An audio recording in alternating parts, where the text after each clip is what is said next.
Buscando la evidencia de nuestro trabajo, por Jorge González Guedes.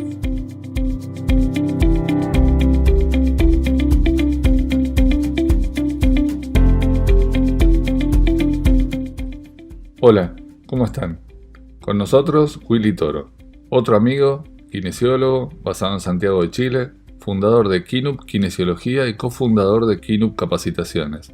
Está especializado en escalada deportiva, nueva disciplina olímpica que nos une, cada uno en su equipo, y juntos ayudándonos en el conocimiento de los detalles que componen el entrenamiento de nuestros atletas. Hoy hablaremos de este también controversial tema que es la flexibilidad. Lo haremos con la guía de un interesante paper de 2015 llamado La evaluación de la flexibilidad y su papel como determinante del rendimiento, hecho con atletas de elite de escalada. Si bien el mismo empieza con muchos escaladores creen, si reemplazan esto por muchos jugadores de vóley o de su deporte, verán que el paper puede ser una guía interesante para introducirse en el tema. Y nuestra charla será orientada a todos. Que lo disfruten.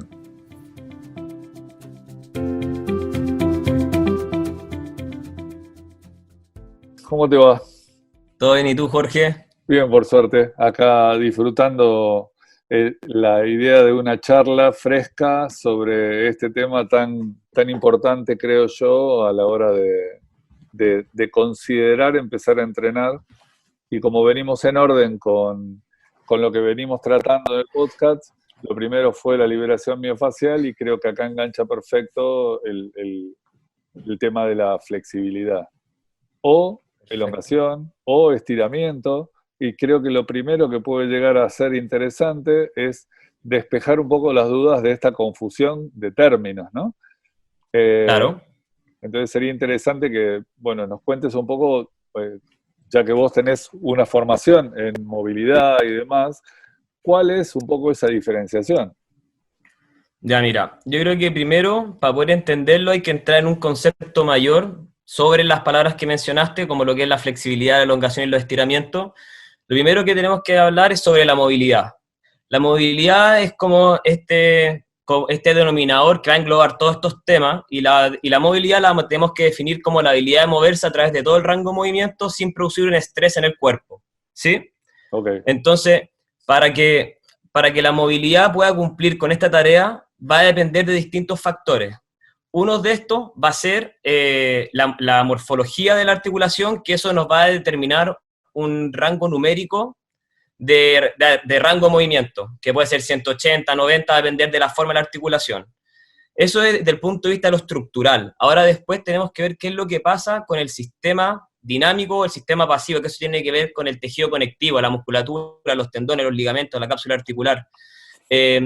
Esos tejidos son los que tienen la capacidad de flexibilizar. Entonces la flexibilidad no tiene que ver con una herramienta de intervención, sino que es una capacidad del tejido de poder deformarse. Eso es la flexibilidad. Uno cuando hace estrategias de estiramiento, sea cual sea la que uno elija, uno va a trabajar la capacidad de la flexibilidad, que va a tener una relación directa con la morfología de la articulación que va a estar intervenida en la técnica que uno elija. Y esa es la gran diferencia. Flexibilidad es lo que uno trabaja y el estiramiento es la técnica que uno va a utilizar para trabajar esa flexibilidad. Ok, entonces como hablábamos de morfología y de deformación, indudablemente esto puede implicar algo que por ahí vamos a hablar al final, que tiene que ver el cuándo, el cuánto y de qué manera, ¿no? Un poco lo Exacto. aviso como para que no se nos adelanten, pero que esperen que viene eso para el lado, para el final. Eh, y creo que lo importante es entender que la flexibilidad es una parte de las componentes del entrenamiento.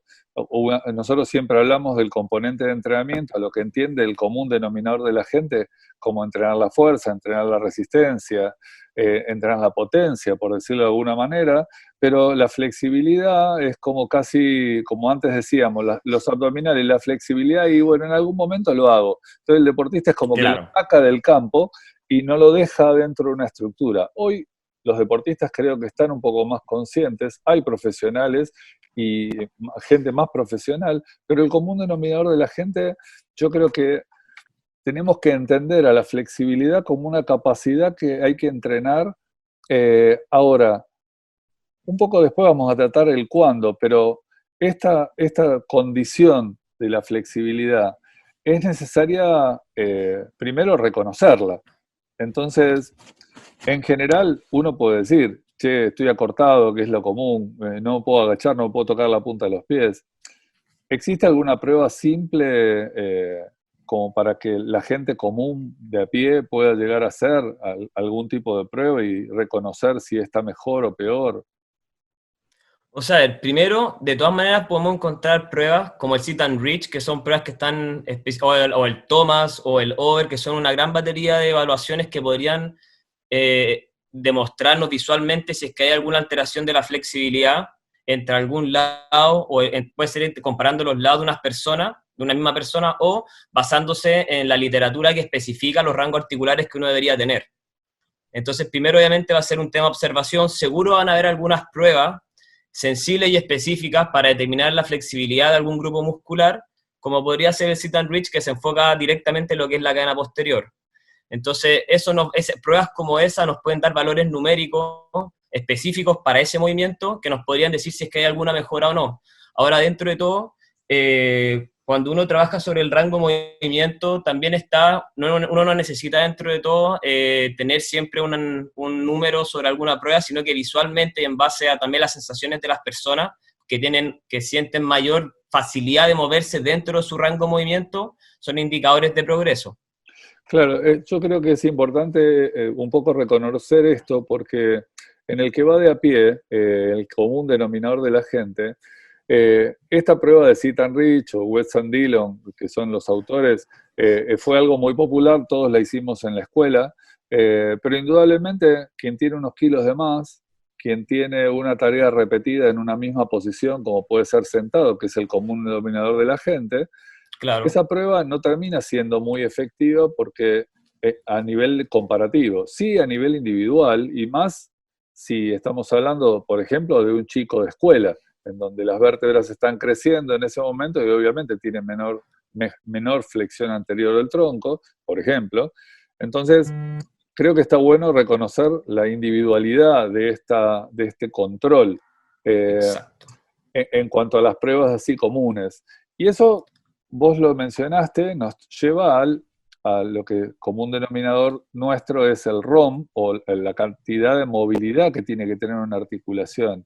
Entonces a veces ahí entra la confusión entre, ¿estamos hablando de movilidad o estamos hablando de posibilidad de flexibilización? Vos dijiste que la flexibilidad está dentro del paraguas de la movilidad.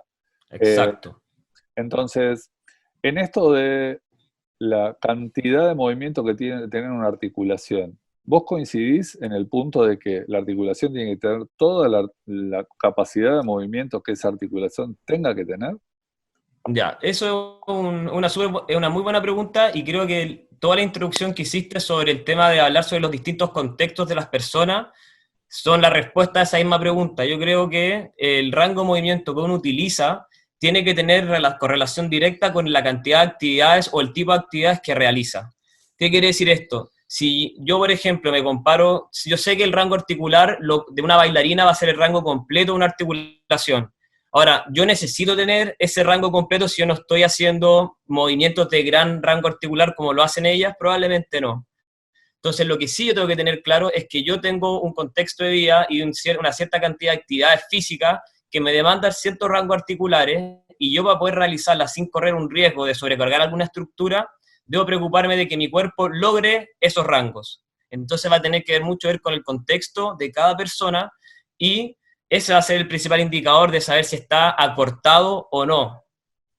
Claro, porque se maneja muy fácilmente la palabra de acortamiento, cuando en realidad esto que vos mencionás, entonces la capacidad de movilizar esa articulación y la capacidad de flexibilizarla va a tener una relación directa con la cronicidad de movimientos que genere, ya sea la acción cotidiana de estar sentado en el trabajo o la posibilidad de generar algún tipo de esfuerzo en su deporte. Obviamente, la capacidad de, por ejemplo, la triple flexión de la pierna, hoy que se habla tanto en cuanto a la desaceleración o la caída de un salto, es muy importante en esa cronicidad tener ese grado de flexibilización y no más allá.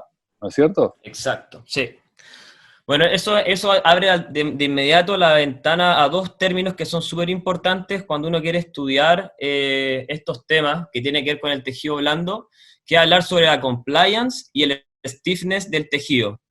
¿A qué Exacto. significa la compliance y el stiffness? La compliance es la capacidad de deformarse del tejido. Entonces, cuando yo hago trabajos trabajos de estiramiento estáticos, por así decirlo, una de las alteraciones que yo genero es que aumenta la compliance del tejido y de la mano del aumento de la compliance viene la disminución del stiffness. El stiffness es la rigidez del tejido. Ahora, si nosotros nos basamos en modelos donde la fuerza se va a transmitir entre el sistema de tejido conectivo, como sería el sistema muscular, yo voy a necesitar un sistema rígido para que la fuerza viaje de forma eficiente, y si tengo un sistema con mucho compliance o muy deformado, probablemente va a tener pérdidas de fuerza cuando la fuerza recorre ese tejido. Es por eso que es importante saber que las estrategias que nosotros utilizamos para ganar rango de movimiento de forma aguda nos generan estos cambios, y eso sería un factor importante a la hora de poder hacer deporte, dependiendo del nivel de carga física o de complejidad de movimientos que va a tener la actividad que vamos a realizar. Con lo cual la medida de la flexibilidad y la tensión, por ponerlo en castellano, es súper importante en función del contexto, primero, siempre el contexto es rey, va a ser el contexto de quién es ese deportista, la cantidad de años de experiencia que tenga, y obviamente eso va a ser a la calidad del tipo de entrenamiento. Me refiero con esto a que si esa compliance o ese nivel de tensión no está generado por una cronicidad permanente, sino que es un niño que está jugando a un nuevo deporte, o una persona adulta que viene y va a escalar por primera vez y demás, eso no está conformado. O sea, eso tiene un tiempo de adaptación. Exacto. Entonces, ahí es donde más, vos coincidís en que ahí es donde más quizás puede tener incidencia un entrenamiento específico de esa flexibilización o estiramiento. De todas maneras, ya teniendo claro que la flexibilidad es una capacidad muscular, igual que la capacidad de desarrollar fuerza, tiene que tener los mismos requisitos para poder ser trabajada. Debe tener una osificación, debe tener una periodización, al igual que el entrenamiento de desarrollo de cualquier otra cualidad física. El tema es que la flexibilidad, como tú bien lo dijiste al principio, está más o menos encasillada en un lugar donde no tiene tanta importancia, donde tiene mucho más peso el placebo que te entrega, más que los beneficios que yo puedo traer de la flexibilidad cuando realmente me dedico a trabajar de forma ordenada y periódica ciertos grupos musculares que yo sé que necesito tener deformables según el contexto de la actividad que voy a realizar. Claro, cuando nos metemos un poco en la literatura y nos recordamos un poco lo que estudiamos, que en lo que tiene que ver, por ejemplo, con Vladimir Janda, que nos habla del síndrome cruzado superior, síndrome cruzado inferior, en donde hay una tendencia de determinados grupos musculares a la tensión y otros tendientes a la relajación. En general, lo primero que uno piensa es decir, bueno, entonces los que tienden a ser tensos, debo flexibilizarlos, y los que tienden a flexibilizarse, los debo tensar. Eso a veces genera mucha confusión en mucha gente, pero yo creo que es importante entender de que tiene que haber un justo equilibrio entre esa tensión y flexibilidad, que es lo que mencionabas recién. Entonces, si hay un equilibrio entre la flexibilidad y la tensión, hay una relación muy estrecha de esa flexibilidad con la fuerza. Sí. Bueno, ahí hay un punto muy interesante, porque dentro de todo, cuando nosotros vamos a la pirámide de Cook de rendimiento, él propone en la primera parte, la primera base, vamos a tener la formación física de base, y la formación física de base va a estar súper marcada por la estabilidad y la movilidad. Esos son como los dos ingredientes principales de la formación física de base, fuera de las otras cosas como el control motor, pero todas vienen de la mano de que la movilidad con la estabilidad se comuniquen de buena manera entre sí. Entonces, cuando yo tengo un cuerpo, porque yo podría ser súper móvil y súper inestable, yo creo que eso sería la peor combinación. Yo creo que Claro. Si soy inestable, prefiero ser rígido, porque por último mi tono me va a proteger.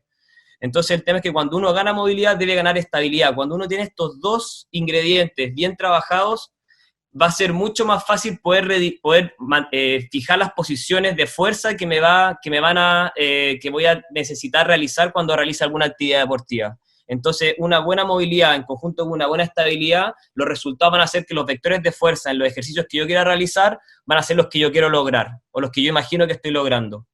Entonces, eso es lo importante. Claro, yo creo que una buena imagen gráfica de lo que estamos diciendo es justamente una bailarina que está parada con una pierna arriba al lado de la cara, cosa que yo no puedo hacer en toda mi vida, pero eso es una buena imagen de flexibilidad y fuerza en conjunto. Exacto. Y en equilibrio. Un poco lo que pasa en el deporte y lo que nos pasa a todos todos los días es algo que en mi casa pasaba, en la casa de mi madre pasaba lo siguiente. Había un tacho de pintura que creo que mi abuelo había dejado atrás de una puerta, y eso estuvo toda la vida en el mismo lugar. Entonces la puerta por la que entrábamos a ese cuarto que estaba en el fondo siempre abría 45 grados, nunca abrió más allá de eso. Después de como 20 años, sacamos ese tacho de pintura porque decíamos, ¿qué hace este tacho acá? Toda la vida entramos, ya nos habíamos habituado a eso. Entonces esto viene en relación a que una vez que sacamos el tacho de pintura y quisimos abrir la puerta del todo, se rompió la bisagra.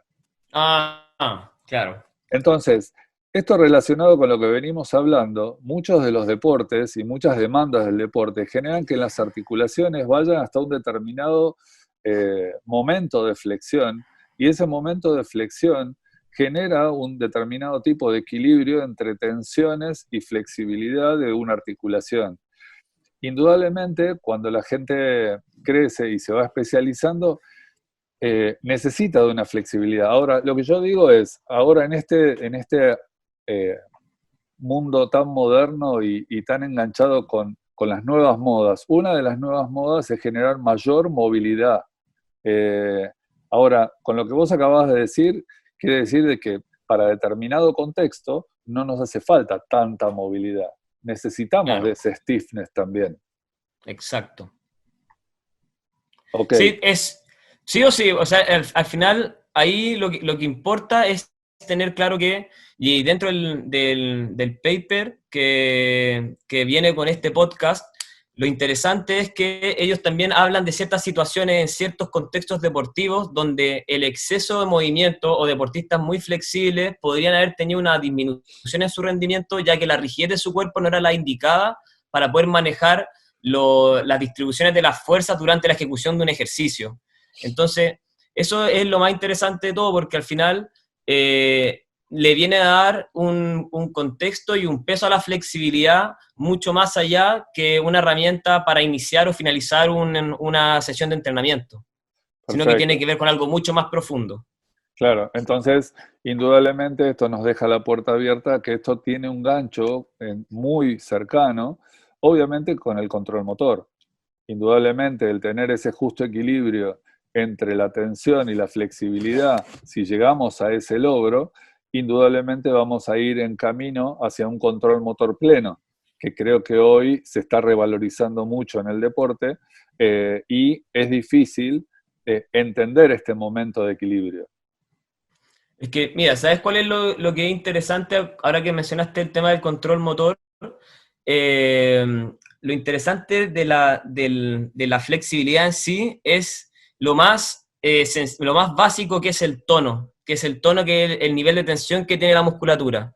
Cuando yo entiendo el tono, y ahí también nos podemos ir a colgar del nivel de los niveles de movimiento de Bernstein, donde él habla que el primer nivel donde yo tengo que trabajar a un sujeto para poder construir los niveles de movimiento es trabajar sobre el tono, que el tono vendría siendo el signo visual de la comunicación que existe entre mi sistema nervioso y mi sistema muscular. Entonces, cuando yo logro entender esa relación y la extraigo de ese punto y la llevo a una actividad deportiva, como por ejemplo la persona que va por primera vez a escalar en su vida, y dentro de su vida cotidiana él no es una persona que levante mucho los brazos sobre la cabeza por A, B o C, es una persona que su tono, su primer nivel de movimiento le va a jugar una mala pasada. Esa mala pasada va a significar tener que buscar movimiento en algunas regiones que no era necesario para poder levantar los brazos, como tiende a ser, por ejemplo, levantar un brazo y extender la columna. que eso podría estar dado ya por un componente tanto de estabilidad, pero también probablemente a tener que ver con un contexto de movilidad si es que esta persona no cumplía con los requerimientos articulares para realizar la tarea. Claro, un poco insistiendo con la gente de que está bien el paper, empieza con, obviamente con un tema de escalada, que Claro. hoy nos reúne a Willy y a mí, pero que yo creo que si uno le cambia el nombre, como dijimos en la presentación, a escalar y le pone handball y le pone vóley o le pone cualquier actividad deportiva, creo que esto tiene el mismo sistema de razonamiento. Con lo cual, lo que nos lleva a toda esta charla y un poco el paper que nos sirve de excusa para la charla, es entonces la inclusión de la flexibilidad como un programa especial de entrenamiento. Entonces, en deportistas que lo hacen recreativamente, como así también en deportistas que lo hacen de nivel profesional, indudablemente el programa de la flexibilidad debe entrar dentro de una estructura. Y ahí hay una gran discusión, porque se habla de dos temas que son cruciales, que es la flexibilidad pasiva o la flexibilidad dinámica. Entonces, aclaremos un poco estos términos y después les prometemos que vamos a decir dónde metemos todo esto. Mira, hoy en día se ha vuelto más interesante esa clasificación, porque antes solamente conocíamos lo que era, nos encerramos en los dos grandes tipos de estiramiento, lo que era el estiramiento estático, que lo podíamos dividir en activo-pasivo, y teníamos que tener los estiramientos balísticos, que iban a ser los que ya se ven mucho antes de entrar a hacer una competencia, de movimientos de alta velocidad y ojalá en el mayor rango de movimiento posible. Hoy en día hay una clasificación dentro de lo que son los estiramientos estáticos, que son los estiramientos estáticos de corta duración, que al final dentro de todo eso nos abre una nueva herramienta dentro de las posibles intervenciones que yo puedo realizar sobre una persona. Yo puedo tener ciertos beneficios en lo que son los estiramientos estáticos de larga duración, que son los más crónicos en el tiempo, los que son periodizados, así como también voy a tener estiramientos de corta duración, que en personas que hacen deporte de forma tanto amateur como quizás de nivel considerable, podrían tener beneficios como dentro de la parte de la preparación, del calentamiento, bien digo, y el estiramiento balístico nos da un contexto distinto porque nos habla de cómo va a reaccionar el músculo en altas velocidades. Entonces ahí tenemos tres distintas atribuciones que le podemos entregar a cada tipo de estiramiento. Finalmente podemos tener un cuarto tipo de estiramiento que son los neuroproprioceptivos, que tienen que ver con el juego o la comunicación que existe entre la musculatura agonista y antagonista, donde yo puedo usar las distintas respuestas neurofisiológicas que genera un músculo agonista al contraerse, que va a tener ciertos efectos inhibitorios en el nivel de tono muscular de la musculatura antagonista, lo que va a traer dentro de todo esto nos va a traer como resultado un movimiento. Ok, no la compliquemos mucho a la gente porque a nosotros nos encanta, pero nosotros nos complicamos. De todas maneras, es cierto, indudablemente el poder determinar entre estos de corta, larga duración o neuroproprioceptivos es súper interesante porque echa un poco a las claras de que hay un poco más de clasificaciones que lo activo y dinámico y que después vamos a aclarar bien dónde meter cada uno de ellos en una sesión de entrenamiento o en una sesión, como dijimos recién, que sea un programa de flexibilidad. Entonces, si nosotros vamos a hablar de un programa de flexibilidad, ¿hace falta entrar en calor para esto? Porque en una vieja contextualización, diríamos, sería una redundancia. Vamos a estirar para estirar. ¿Cómo lo ves? Claro, mira, al ser una capacidad física, o sea, una capacidad del músculo, por así decirlo, y que va a ser trabajada de forma dosificada, debe tener una preparación porque dentro de todo hay ciertas condicionantes que me podrían traer cierta facilidad para entrar de lleno al trabajo de flexibilidad, que hay que recordar que el trabajo de flexibilidad tiene unas características importantes, como que es en rangos extremos, por lo tanto es doloroso, entonces hay que generar cierta tolerancia a estos rangos extremos y eso no es llegar y buscar el mayor rango y aguantar. Al mismo tiempo va a depender del nivel de hidratación, por así decirlo, en la zona, o sea, cuánta sangre tengo circulando en el músculo que voy a trabajar. Eso ya me viene a decir que si yo hago cierta preparación, como también lo proponen en el mismo documento que van a poder descargar, donde se puede hacer ciertos trabajos aeróbicos que aumenten la temperatura corporal, que yo lo puedo también asociar a trabajo incluso de manejo de tejido blando, que me puedan ayudar a reducir el tono de los músculos que yo quiero intervenir con mi planificación de flexibilidad. Y finalmente yo también podría hacer movilidad de estiramientos de corta duración para preparar esos músculos para el estiramiento final, donde ya me voy a preocupar de dosificarlo en un tiempo específico, con una cantidad de repeticiones, con descanso entre ejercicios y así, como cualquier planificación de ejercicio. Claro, entonces les recomendamos, incluso para lo que decía recién, de hacer algún tipo de movilización o liberación miofacial, escuchar el podcast anterior también. Porque Perfecto, ahí sí. hablábamos justamente de esta estructura y un poco era la idea de esta concatenación de podcasts que tengan uno que ver con el otro. Indudablemente, si yo estoy hablando de un programa y estoy hablando de algo que tengo que hacer, habíamos hablado de algunas pruebas, obviamente todo esto tiene que tener un seguimiento. Y ese seguimiento yo me refiero más que nada a que no podemos vivir de la ilusión de que si yo tengo un rango de movimiento X, digamos 120 grados en una articulación X, con el entrenamiento de esto voy a llegar a 180 grados. O sea, simplemente lo que nosotros necesitamos es mejorar un porcentaje leve. Eso ya va a dar una propiocepción mucho mejor. Exacto. Sí, y también, como también lo dijimos hace un tiempo, es clave no encerrarse en el trabajo de flexibilidad también por querer lograr un rango de movimiento X si es que no va de la mano de un trabajo de estabilidad y al mismo tiempo un trabajo de fuerza asociada a lo que se está realizando. O, por ejemplo, ¿de qué sirve una bailarina que en rango pasivo llega al split completo si cuando tiene que hacer la presentación no logra ni un cuarto del movimiento porque no tiene la fuerza para levantar la pierna? O tiene la fuerza, pero no cumple con la estabilidad de la cadera contralateral, entonces al final pierde energía, pierde estabilidad y por lo tanto pierde el movimiento. Tiene la fuerza, tiene el rango, pero no tiene la estabilidad. Es importante que estas tres variables siempre estén comunicándose entre sí, porque eso va a ser la determinante de que al final el movimiento, el patrón motor, lo que sea, cumpla su objetivo de la forma más eficiente posible. Es cierto.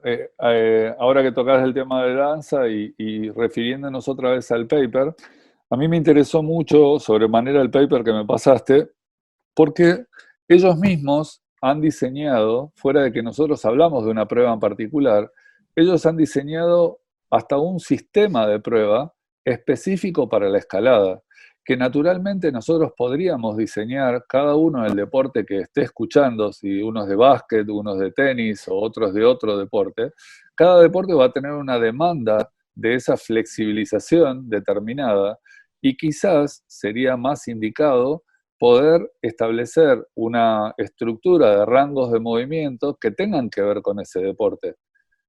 Porque ya habíamos hablado antes que había una relación del stiffness que tenía y el compliance que tenía que tener para un deporte en particular. En este caso, en la escalada, lo que tuvieron que hacer es dejar de lado el sit and reach y organizar un sistema de prueba que sea específico para esa disciplina.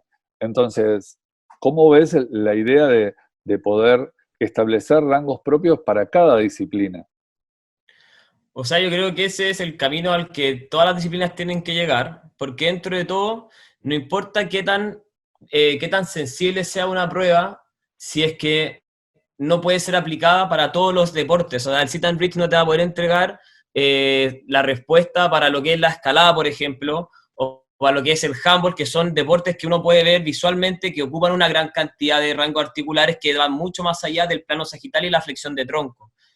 Entonces, eso también es importante porque yo podría tener, en la escalada pasa mucho, escaladores que tienen quizá una muy buena flexión de cadera activa, pero son muy malos en la abducción de cadera, lo que les significa que en los movimientos que uno tiene en la pared podría tener desventajas si es que los movimientos son hacia un lado o hacia el otro. Entonces, eso al final lo que yo voy a querer es que yo poder tener herramientas evaluativas que según yo al contexto del deporte, que uno lo puede analizar y puede determinar cuáles son los rangos articulares mínimos para tener un buen rendimiento, poder clasificar si es que el deportista cumple con esas expectativas, qué tan lejos está de cumplir con esas expectativas, porque dentro de todo, eso a mí también me va a poder permitir entender dónde yo puedo intervenir para poder llegar un poco más allá, en especial en la escalada que tú ya estás conociendo bien y has visto que hay movimientos que son bastante acrobáticos, bastante exigidos y riesgosos en algunas articulaciones, y si uno es muy rígido, no tiene la capacidad de adaptarse a esas posturas, probablemente algún dedo se ha lastimado, algún pie se puede lastimado, de repente algún dolor lumbar por algún exceso de carga en la zona lumbar. Esas cosas podrían pasar si es que uno no logra determinar cómo se encuentra la persona para realizar una tarea específica. Ahí ya vamos llegando al cuándo, no se pongan nerviosos, ya vamos a llegar, pero un poco esto me trae aparejado de que en el mismo paper se refieren simplemente, y siendo la escalada la estructura, para el común denominador de la gente que no conoce la disciplina, imaginaría que escalada es estar colgado todo el tiempo de los brazos. Sin embargo, Claro. el paper se refiere a la movilidad estructuralmente o a la flexibilidad del núcleo articular de la cadera. Entonces, Exacto. esto no quita de que también tenga que haber una estrategia para la cintura escapular. Lo que pasa es que la cintura escapular es todo un mundo diferente, pero a lo que yo quiero hacer referencia y consultarte es que indudablemente hay una relación intrínseca entre las cadenas musculares que tienen que ver con esa cadena muscular que nace en las piernas y termina en la extensión de los brazos. Hay disciplinas que se crea el movimiento desde las piernas, otras que se crean desde los brazos y obviamente actúan de manera conjunta. Es importante que estas pruebas de flexibilización o este entrenamiento de flexibilidad incluya, aunque mi déficit sea en la cadera, incluya algo que termine impactando en la cadena superior. Seguramente sí. Pues basándonos solamente en lo que dijiste al principio sobre este sistema de eslabones musculares, que son las llamadas cadenas musculares, uno no solamente tiene que ver esas cadenas para un tema grueso, por así decirlo, como el movimiento complejo, sino que esa comunicación tiene que ver que si yo tengo un grupo muscular alterado dentro de esa cadena, me va a traer repercusiones en otros grupos. Así como Yanda propone los patrones cruzados, yo ya sé que si tengo alguna alteración o tengo alguna limitación en la flexión de tronco a nivel lumbar, o tengo los isquiotibiales o el muslo posterior acortado, eso me va a generar eslabones defectuosos incluso al hombro contrario, donde probablemente eso me va a generar una anteproyección de hombro por falta de estabilidad en la parte posterior, y eso me podría tener como consecuencia un acortamiento del pectoral izquierdo-derecho, del que uno elija. ¿Cuál es el problema de esto? Que yo, por ejemplo, estoy hablando otra vez, llevándolo a la escalada. Si yo me preocupo solamente de flexibilizar mis isquiotibiales porque sé que están acortados y no me acuerdo de que mi pectoral también va a estar respondiendo de forma hipertónica, cuando levante el brazo no me lo va a permitir y voy a terminar levantando las costillas y forzando la zona lumbar otra vez y volviendo a desarmar todo lo que trabajé en el trabajo de flexibilidad de isquiotibiales. Y eso es lo bonito de ver esto como un sistema de cadenas y un todo, que al final, si la solución A no te dio el resultado que tú esperabas, hay una solución B o hay una solución C porque hay más eslabones afectados. Totalmente. Y eso al final da más posibilidad de intervenir y de mejorar. Claro. Y antes de entrar en el cuándo, podemos avanzar un cachito, ya que vos sos fisioterapeuta y estás tan en contacto con el movimiento y deportistas no solo de escalada, sino de otros deportes, en nuestro principal enemigo, que son las lesiones previas. Entonces, muchas veces las lesiones previas, no solo las comunes de la escalada, sino las comunes en general, son muy maltratadas. No digo en este caso por el médico o el fisioterapeuta o el profesor. En general son muy maltratadas por nosotros mismos, que en general, más los que hacen deportes, dice, bueno, me lo banco, no pain, no gain, sigo adelante. Claro. Entonces, yo creo que es muy rescatable que nos des una opinión sobre el tratamiento de esas lesiones y cómo pueden influir indudablemente en esa flexibilización. Mira, ahí yo creo que el mejor ejemplo que te puedo dar, antes de darte la respuesta concreta, es que pensemos en una herida cortante en la piel. Yo creo que es el mejor ejemplo para entender la importancia de la movilización temprana en un tipo de lesión.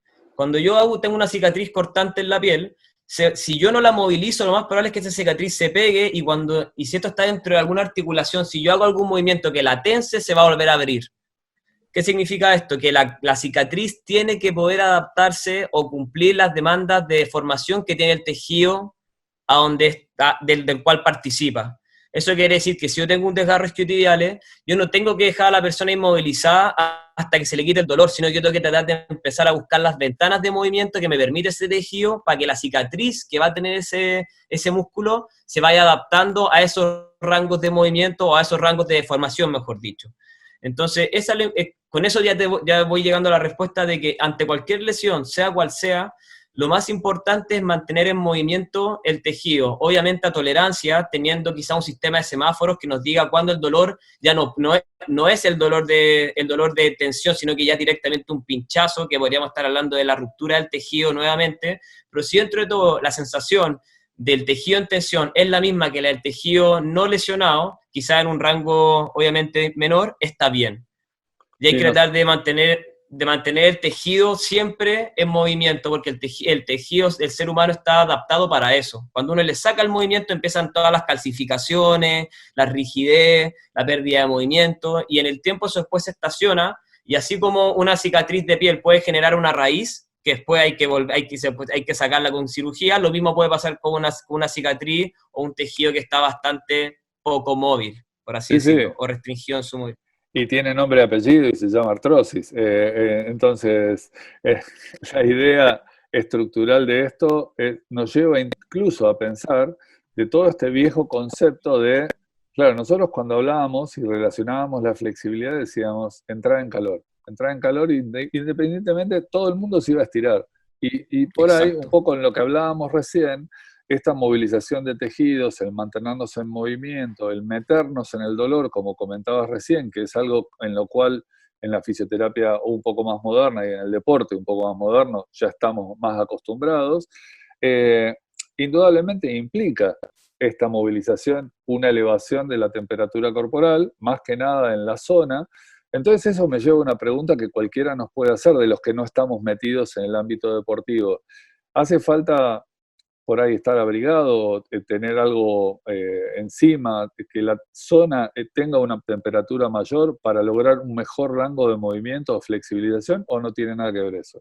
Sí, de todas maneras la temperatura va a tener que ver.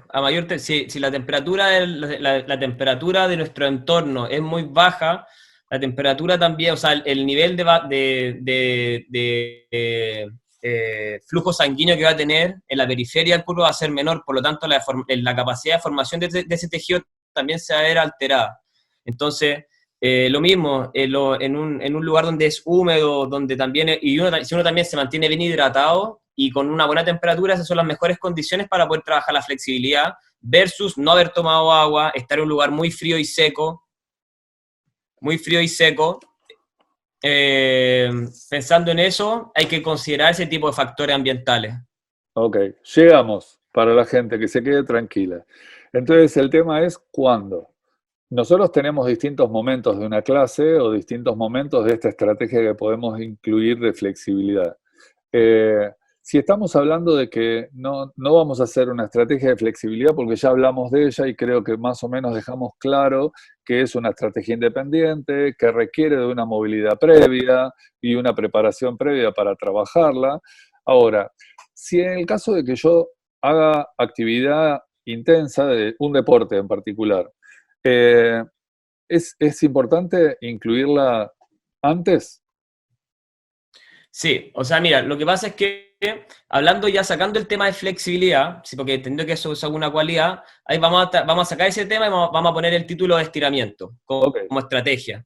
Entonces, el estiramiento, vamos a tener estiramientos que son de intervención de adaptaciones crónicas, que van a ser los pasivos, o sea, van a ser los estáticos, que voy a dosificar de una forma en una planificación externa a mi planificación de entrenamiento por separado, y voy a tener los estiramientos de corta duración o los balísticos, que son estiramientos que a mí me gusta ponerle el apellido de contextualizadores. Okay. Son estiramientos que me van a permitir manejar el tono de alguna forma en base a, según el contexto que viene en la planificación de entrenamiento. O sea, por ejemplo, si yo voy a trabajar sobre la sentadilla profunda, por así decirlo, no voy a invertir mi tiempo en trabajar no voy a invertir mucho tiempo en trabajar sobre la movilidad del hombro, por así decirlo. Voy a invertir sí o sí, porque ya hablamos de que tienen conexiones directas, pero mi gran foco va a estar sobre el miembro inferior, sobre la articulación de tobillo, rodilla, cadera y la musculatura involucrada. O sea, trabajar sobre la movilidad articular y la flexibilidad estática o balística de la musculatura relacionada. y va a tener que ver cuál es la que yo voy a elegir, va a tener más que ver con la tarea que voy a realizar.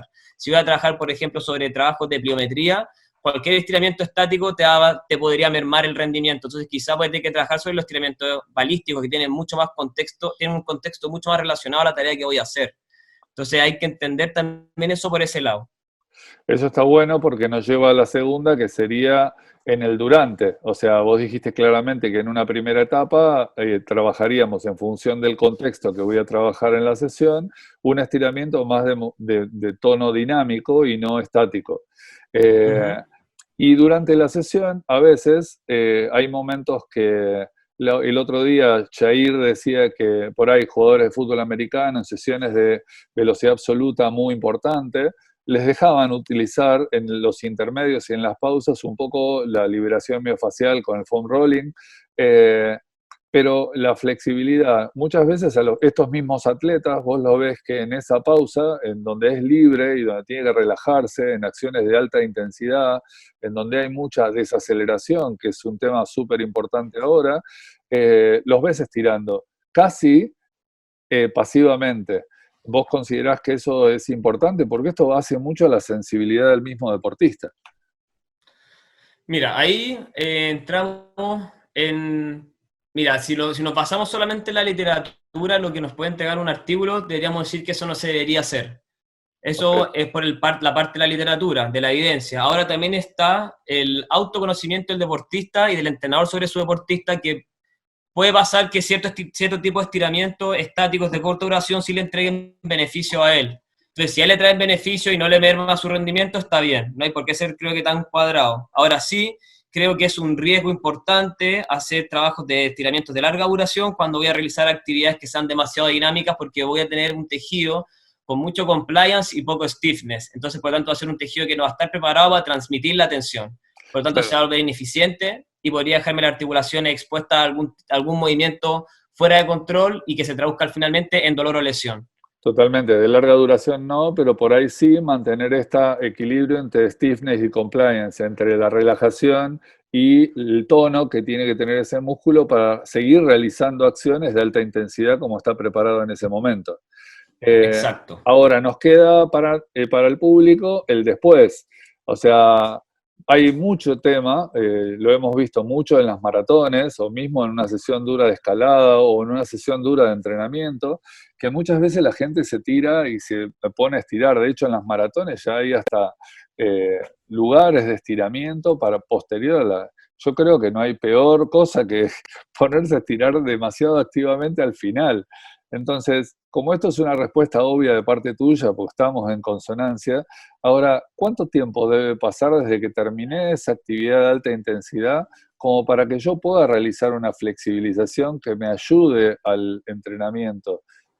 ¿Cómo lo ves vos eso? ¿Lo dejás que haga? Yo siempre digo, cada actividad tiene que ser su digestión, mismo la actividad de alta intensidad. Pero indudablemente el estiramiento me va a ayudar a recuperar esa relación stiffness-compliance como venimos hablando. ¿Cuánto tiempo dejas pasar más o menos ideal?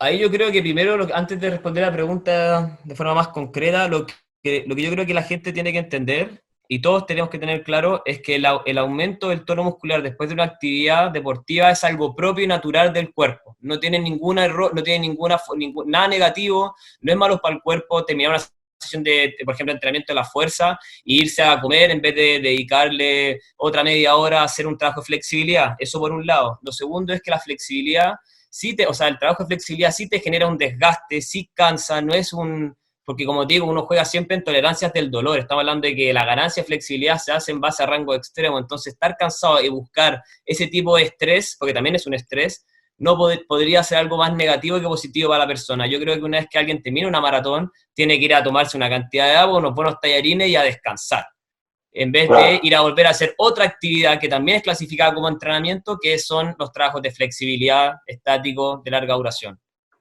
Ok, está más que claro y indudablemente yo siempre trato de ser un poco más chistoso con la gente para que bajar un poco los decibeles y decirles que deben hacer digestión de lo que hicieron. Las articulaciones están como anestesiadas después de hacer una actividad de tan alta intensidad, entonces necesariamente necesitan un stop, un relax, como para volver otra vez a un equilibrio y ahí sí, una vez relacionados con tu cuerpo nuevamente, en la situación que lo conoces relajadamente, de confort, ahí poderte a trabajar.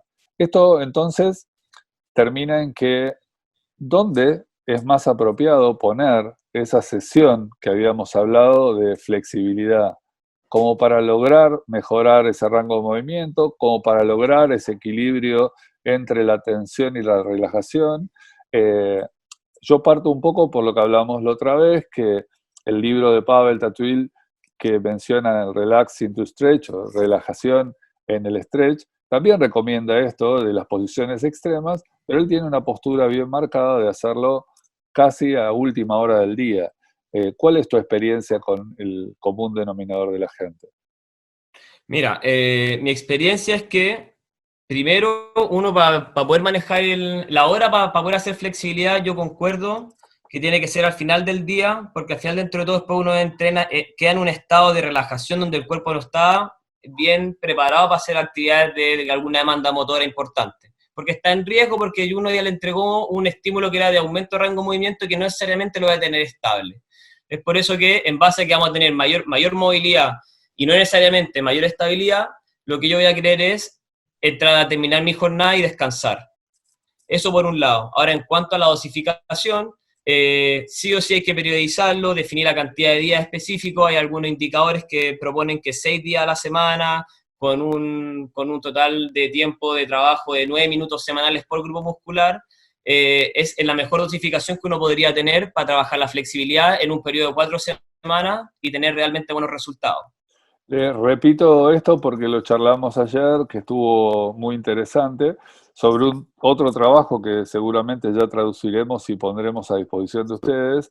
Y lo que dijo él surge de una pregunta obvia de todos ustedes. Dijo, 9 minutos por semana, o sea, hay que dividir 9 minutos dentro de una semana por grupo muscular. Entonces, nosotros estamos hablando de que por ahí tenemos déficit en algún grupo muscular en particular y cualquier profesional de la salud, como puede ser un profe, un kinesiólogo o el médico, le va a recomendar que haga este tipo de ejercicios. Ahora, vuelvo a preguntarte otra vez, ¿cómo es la dosificación de esos eh, 9 minutos semanales por grupo muscular?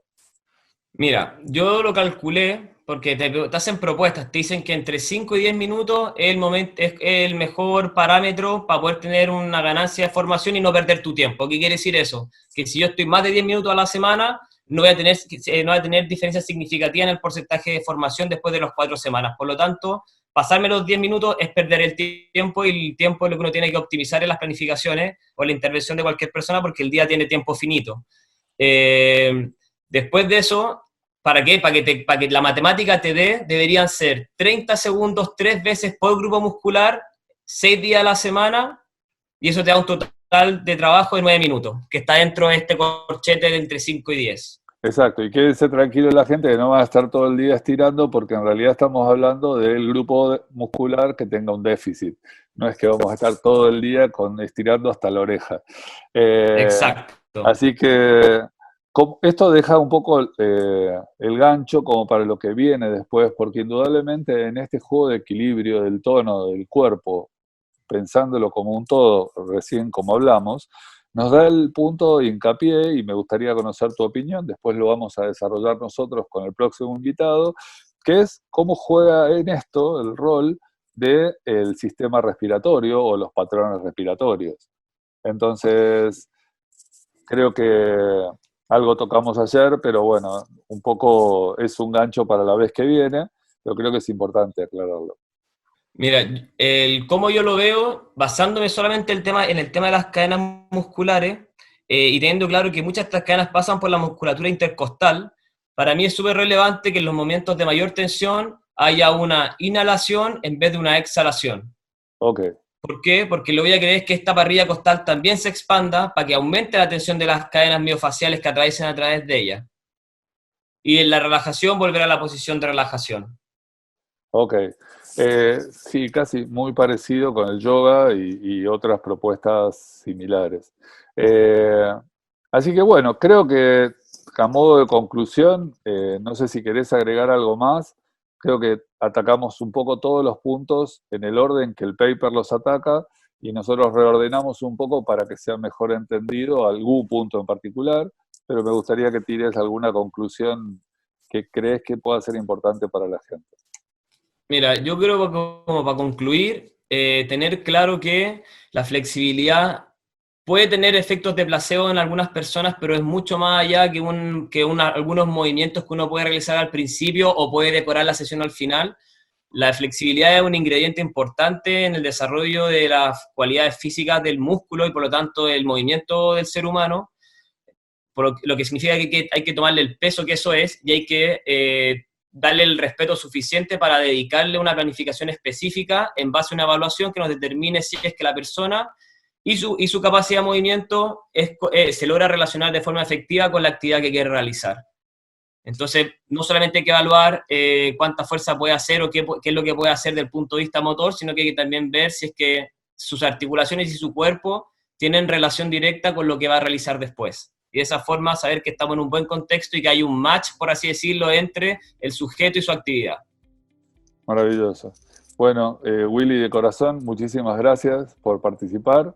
Seguramente más adelante te estaremos molestando con alguna otra charla de este estilo, pero creo que quedó más que claro nuestra idea y nuestra posición de lo que podemos colaborar en este gran mundo del entrenamiento, en este caso en español, en nuestro idioma, para que lo entiendan y disfruten todos. Bueno, Jorge, muchas gracias a ti por la invitación. Para mí ha sido un honor y un gusto poder compartir esta hora contigo. Espero que la gente que escuche esto también se pueda llevar las mismas sensaciones que me llevo yo. Y feliz de poder volver a participar otra vez y hablar sobre otro tema que nos interese a nosotros y a la gente que nos pueda escuchar. Bárbaro, un abrazo. Gracias. Un abrazo, que estés bien. Chao, chao.